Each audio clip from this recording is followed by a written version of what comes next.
আমি স্মরণ করি শরীফ ওসমান হাদিকে, যে কিনা সত্যের কথা বলতে যে জীবন দিয়েছে। আল্লামা সাঈদী তার স্টেজের মধ্যে কথাটা বলতেন যে গুলি আসবে, বুক পুঁতে নেব। একটি কথা তো খুবই বিখ্যাত ছিল, 500 বছর বিড়ালের মতন বেঁচে থেকে কোনো লাভ নাই, 1 ঘন্টা সিংহের মতন বাঁচতে চায়। কিন্তু আমার প্রশ্ন, তাকে মারার জন্য তো স্টেজে মারতে পারতেন, বাড়িতে এসে মেরে ফেলতে পারতেন। আমার গৌরবোজ্জ্বল ইতিহাসকে বিকৃত কেন করলেন?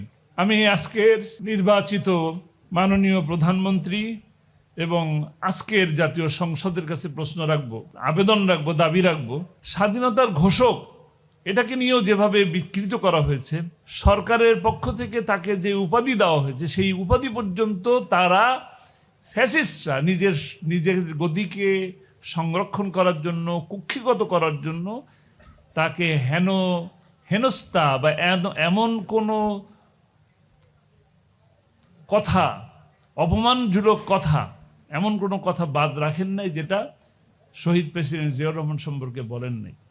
আমি প্রতিশোধের কথা বলবো না, কিন্তু আগামী যে প্রজন্ম, আমরা যতটুকু দেখে আসছি, আর এখন যারা আছেন তারা তো কিছুই দেখেন নাই, তারা 24 দেখছেন।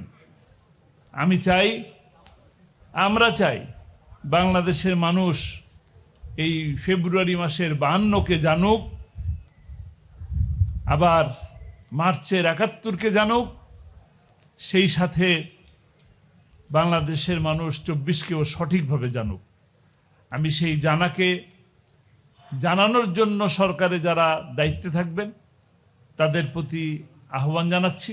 সেই সাথে 28শে ফেব্রুয়ারি 2013 সালে যে গণহত্যার শিকার হয়েছে মানুষেরা, সেই মানুষদের, সেই পরিবারদেরকে যথাযথ মর্যাদা দেওয়ার জন্য, তাদের দেখভাল করার জন্য আমি আহ্বান জানিয়ে আমার কথা শেষ করছি। আবারও আয়োজক কমিটিকে ধন্যবাদ জানিয়ে